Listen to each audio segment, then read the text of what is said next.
Pollicy is an acronym that comes from opinion polling and policy making.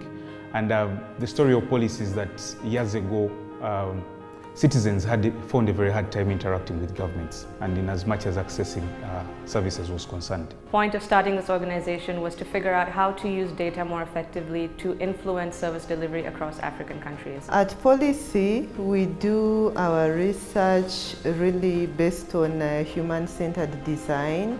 We engage, empower, and experiment. Through engagement, we develop digital tools that amplify two-way interaction between citizens and government.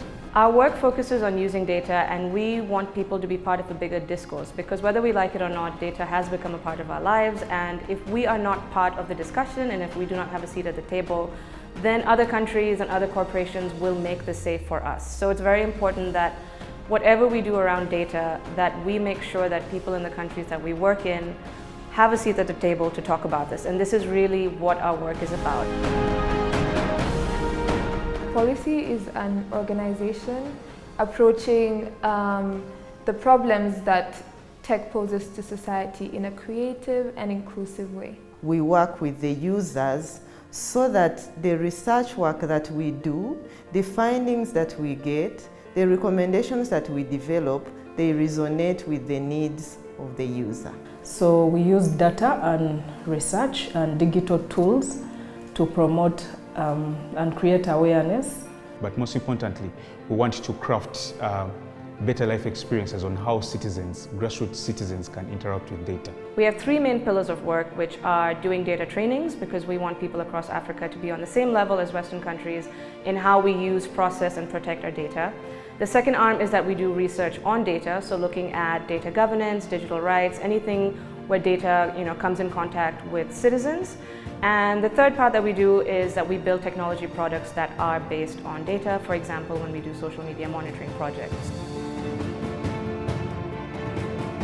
When it comes to impact, I immediately think of our research work. So some of the research that we do has never been done before in an African context. So for example, an issue like online gender-based violence, or how data is used by feminist movements. This is research that has been done, but not necessarily in an African context. So when we do such research, we're visibilizing these issues in African context and giving people the data to use for their advocacy. In our past projects, I'll take for example Create Your Kampala, which was a civic project that was aimed at empowering citizens to seek better services in their communities. We implored or used data artistry, where we made sure that the data that we had collected, we took it back to the people in form of murals that were painted on walls to make sure that people understand the data that comes from their community.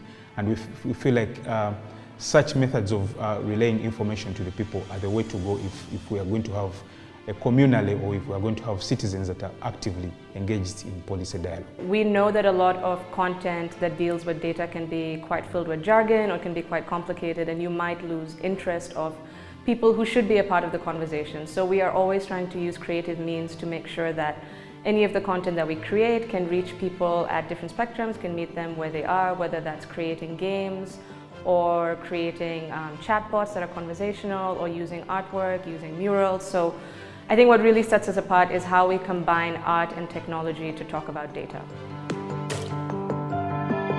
At Pollicy, we believe in the power of data to revolutionize how governments provide services to citizens.